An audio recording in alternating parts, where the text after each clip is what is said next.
Sir, आप राष्ट्रीय विचारक हो, राष्ट्रीय तौर पे ही आप विचार रखते हो, उसी राष्ट्रीय मंच से ही विचार रखते हो। लेकिन फिर भी एक प्रादेशिक मैं सवाल आपको पूछना चाहता हूँ। महाराष्ट्र की स्थिति जो आज है, महाराष्ट्र में जो सरकार बनी है, उस सरकार के संदर्भ में कुछ फ़िल्म इंडस्ट्री के तहत को लेकर एक बातें हो रही है कहीं न कहीं।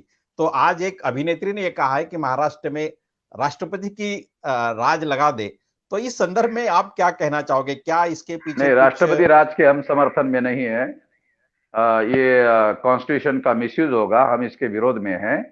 कंगना रनावत बीजेपी के सेंट्रल बीजेपी के नेताओं के इशारे पर काम कर रही है।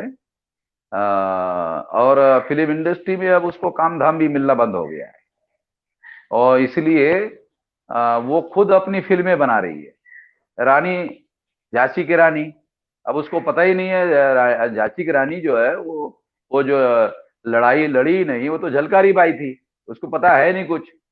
एक बात। दूसरी बात, वो इंग्लैंड में जाके मरी, उसका फोटोग्राफ भी हमारे पास था।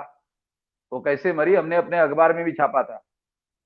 तीसरी बात, कंगना रनावत ने अभी शिवाजी महाराज पर फिल्म बनाने की घोषणा की, तो वो जो ब्राह्मणों ने शिवाजी महाराज का इतिहास लिखा उसी तरह से बताएगी, बनाएगी। तीसरा, उसने अयोध्या पर फिल्म बनाने की घोषणा की। चौथा, उसने ये जो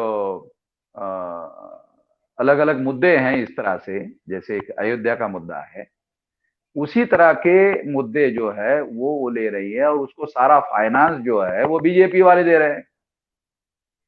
तो उसको फिल्म इंडस्ट्री में काम होना तो मिलना तो बंद हो गया। अगर काम मिला होता तो वो अपनी फिल्में बनाने का काम क्यों शुरू करती? अब वो डायरेक्टर प्रोड्यूसर बन गई है क्योंकि उसको काम मिलना बंद हो गया, उसकी जबान ज्यादा चलती है और अभिनय कम चलता है। अभी उसने शिवसेना के साथ पंगा ले लिया तो उसका दफ्तर जो है उन्होंने गिरा दिया। तो भुगतने के लिए तो तैयार रहना चाहिए, और वो बीजेपी के इशारे पर हो रहा है। अगर बीजेपी के इशारे पर नहीं हुआ होता तो जो सुप्रीम कोर्ट के चीफ जस्टिस को जो सिक्योरिटी दी जाती है वो सिक्योरिटी कंगना रनावत को देने का क्या मतलब है? सुप्रीम कोर्ट के चीफ जस्टिस को जो सिक्योरिटी दी जाती है वो सिक्योरिटी देने लायक है क्या कंगना रनावत? और महाराष्ट्र में जब वो आई तो शिवसेना की गवर्नमेंट के पुलिस ने उसका प्रोटेक्शन किया, उसको घर तक पहुंचाया। वो सारी गाड़ियां जिसमें वो बैठी थी वो सारी महाराष्ट्र सरकार की पुलिस की गाड़ियां थी।